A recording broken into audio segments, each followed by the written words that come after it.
بسم الله الرحمن الرحيم. الحمد لله رب العالمين الرحمن الرحيم مالك يوم الدين. إياك نعبد وإياك نستعين. اهدنا الصراط المستقيم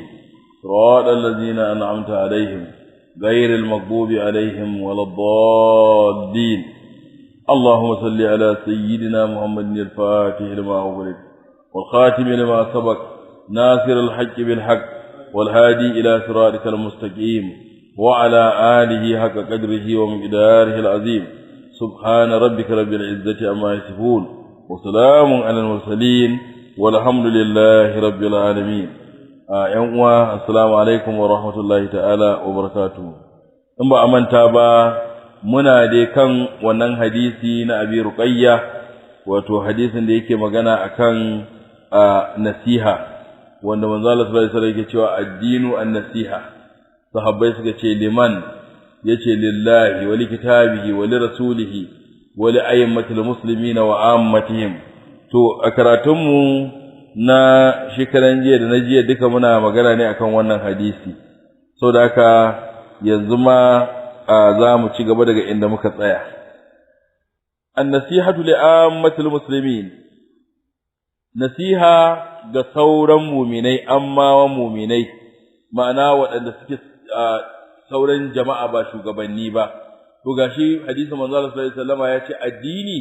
shi ma nasiha ne ga sauran muminai, saboda haka sauran wato amma musulmi ko, saboda haka suwaye amma musulmi ko kuma ya nasiha su take. Wa zalika bi irshadihim,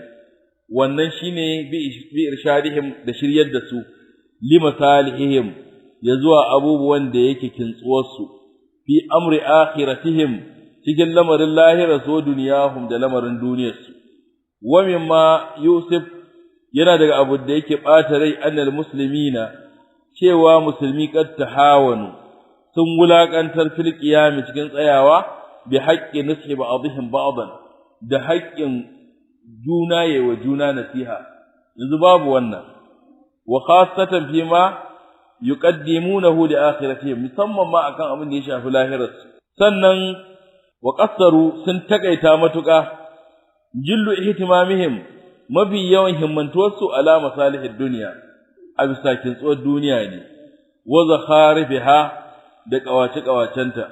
Wa yajibu, ya wajaba ku Allah tuksaran nasiha, kada a takaita nasiha alal qaul, a bisa magana, bali yajibu, ya wajaba an ta ta'adda zalika ila al'amal, ya zamana wannan nasihar daga magana ta je har ya zuwa yin aiki. Fa tazharu nasiha, sai nasiha ta zama ta bayyana fil mujtama'il islami, a cikin al'ummar musulmi, sitran lil awrat, saboda sitirce al'aurori, wa saddan lil khalal, kuma dan toshe kafofi, wa daf'an lid darar, dan kuma tunkuɗe cututtuka, wa jalban lil masalih, haka na kuma dan jawo abubuwan da suke na gyara, wa amran bil ma'ruf, da kuma ta zama umarni ga alkhairi, wa nahyan anil munkar, da kuma ta zama hani ga abin da yake mummuna, wa tawqiran lil kabir,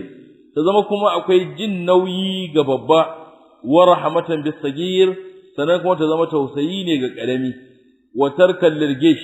ta zama kuma bari ne ga algosh wal hasad da hasada. wa in adarra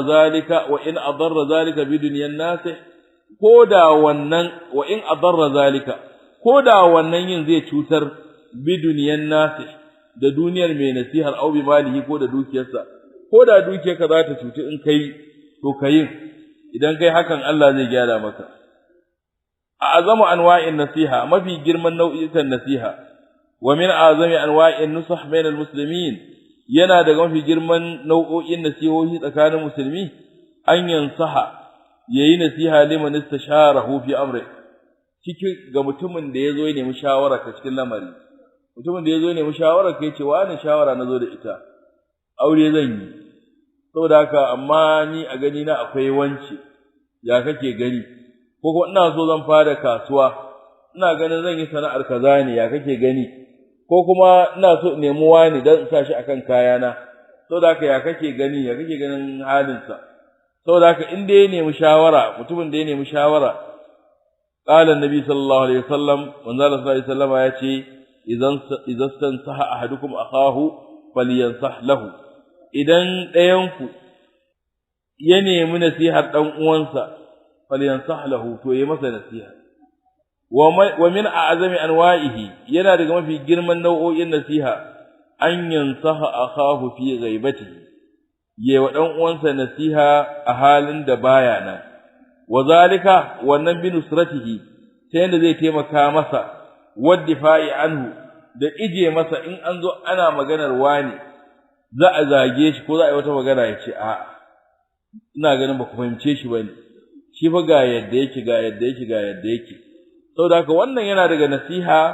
ga dan uwa sanda baya nan ba a gaban idansa ba li anna nusha fil ghaib domin yin nasiha a gaibi yadullu ala sidqin nasi yana shiryarwa a bisa gaskiyar wannan mai nasiha qala sallallahu alaihi wasallam manzo Allah sallallahu alaihi wasallam yace inna min haqqil muslim ala al muslim an yansaha lahu idza gaba yana daga haƙƙin musulmi akan musulmi yayi nasiha gare shi lokacin da baya nan aqwalun farida lil ulama fi nasiha zantuttuka waɗanda suke ɗaiɗaiku ba ko ina ake jin irin waɗannan zantuttuka ba na malamai da suka yi akan nasiha qala al-hasan al-basri al-hasan al-basri ya faɗa tabi'in nan wani tabi'i ne babba daga cikin tabi'ai almajirin sayyidina ali bin abi talib radiyallahu ta'ala anhu yace innaka lan tabluga haqqa nasihatika li akhika hatta ta'murahu bima ya'juzu an hakika kai ba za ka kai matuƙa ba wajen yi wa dan uwanka nasiha ba za ka kai haƙƙin yi wa dan uwanka nasiha ba har sai ka umarce shi da abin da babu zai iya ba sai ka ji ya ce kai wannan kan ba zan iya ba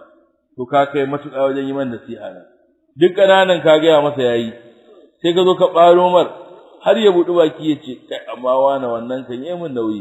to sannan ne ka kai matuƙa wajen yi masa nasiha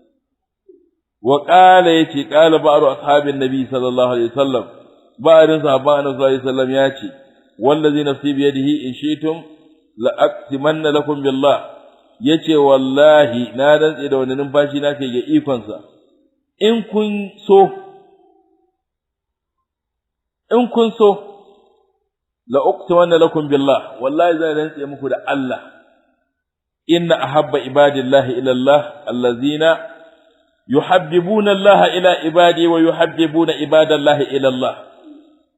cewa mafi soyuwar bayin Allah ya zuwa ga Allah waɗanda suke soyar da Allah ya zuwa bayinsa kuma suke soyar da bayin Allah ya zuwa ga Allah to sune mafiya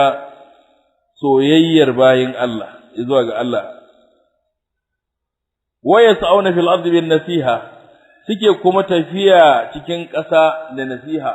ko ina suka je kawai nufin su nasiha ne to yaya ne wannan abin da ya faɗa cewa yuhabbibuna Allah ila ibadi wa yuhabbibuna ibadallahi ila Allah suna soyar da bayin Allah ya zuwa ga Allah suna soyar da ubangiji ya zuwa ga Allah suna soyar da Allah ya zuwa ga bayinsa saboda haka idan ya zama na cewar kullun kana gaya mutum gaskiya kana gaya masa ga abin da Allah yake so ai tuhabbibuhu ila Allah kana soyar da shi zuwa ga Allah ne ko tuhabbibuhu ila Allah kana soyar da shi ne zuwa ga Allah yanda Allah zai so shi sannan yadda kuma zaka soyar da Allah a gunsu ka dinga gaya musu alkhairan Allah ka dinga gaya musu baiwar Allah da rahamar Allah da irin tanadin Allah to sai ka ji cewa kai Allah ina son Allah nan an dawo samun wani mutum ana ce da shi Balarabe a wata unguwa shikenan to haka yake shagga haka dai yake haka to shikenan irin yan kwayan nan ne haka to shikenan baya sallah shikenan sai aka ga sai a ji ai mar wa'azi sai masa wa'azi sai kai wannan Balarabe baka sallah fa kuma amma har aiki yake zuwa ya dawo baka sallah sai shi to ai ni sallace Allah sai kai taimar ni me aka yi min ne ga wasu da an babba su ni ba bani ba ni me aka yi min to ai ta gaya mar ba zai yadda ba sai aka gaya wani malami sai ce to ai ku karatu kuke gaya ba shi kenan shi sai ce a kira shi balarabe yace yace a'a yace balarabe baka sallah an ce baka sallah yace i bana yi riga ta wala me yasa baka yi yace to ni me aka yi mun ga zuwa nan an ba su dukiya ga zuwa nan an ba su mukamai ni me aka yi mun da zan yi sai ce balarabe kenan sai ce a unguwan nan akwai kutare yace a kwarai ko akwai su sai ce me suka aka yanke musu ɗan yatsu yace a ba su komai ba waɗanda ba sa gani makafi yace akwai me suka aka rike idan su cha ba abin da suka yi to yanzu kai balarabe kai me ka bayar aka yi ka aka samar da kai nawa ka bayar aka bar ƴan yatsunka kake rike bokiti kake rike kwano kake komai kake sa loma a bakinka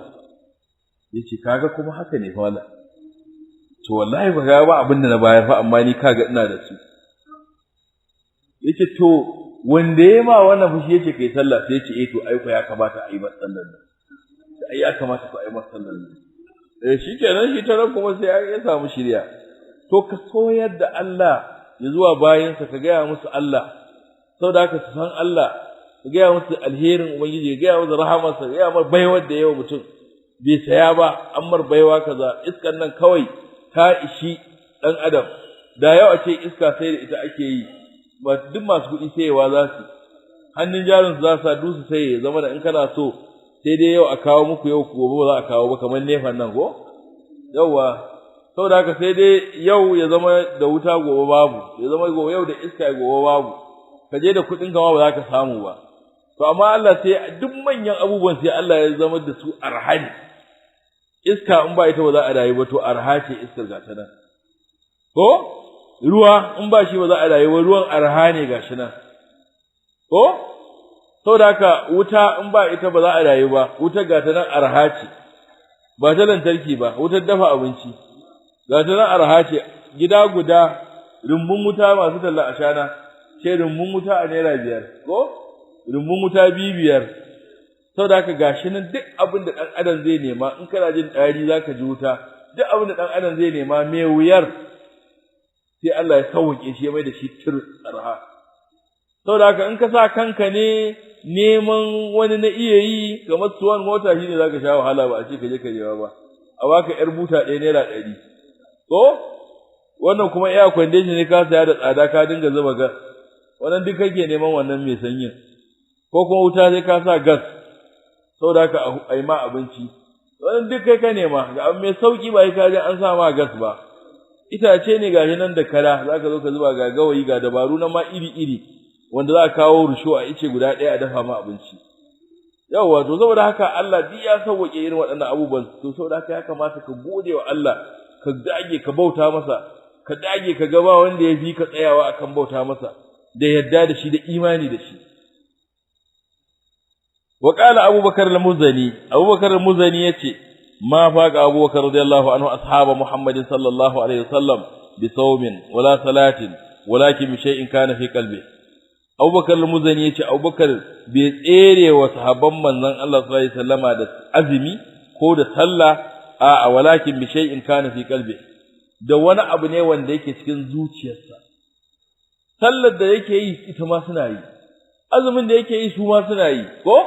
to da me ya tsere suke nan da wani abu ne a cikin zuciyarsa allazi kana fi qalbihi al-hubb lillahi azza wa jalla abu ne ke zuciyarsa san Allah azza wa jalla wa hubbi nabiyhi sallallahu alaihi wasallam da san annabinsa sallallahu alaihi wasallam wan nasiha fi khalqi da kuma nasiha cikin halittarsa yana wa bayin Allah nasiha wa qala al-fudayl ibn iyad yace ma adraka indana man adraka bi kasrati as-salati was-siyam wa inna ma adraka indana bi sakha'i al-anfus wan-nushi lil-umma fudayl ibn iyad yace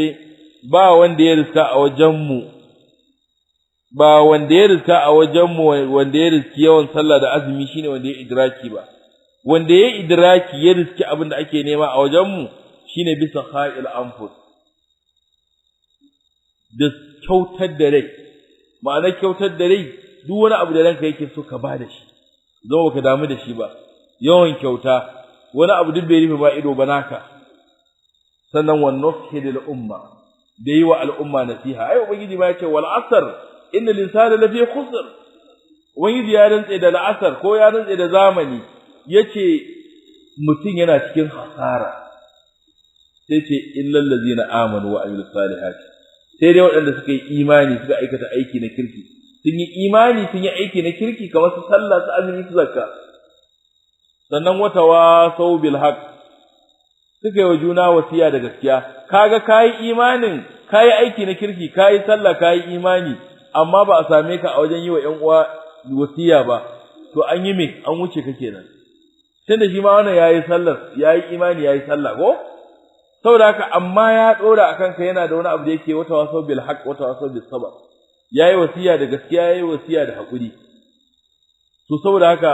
shi kuma ka'idar duk abu na falala in ka ji shi da kowace irin martaba ba a hawa sai an cika farilla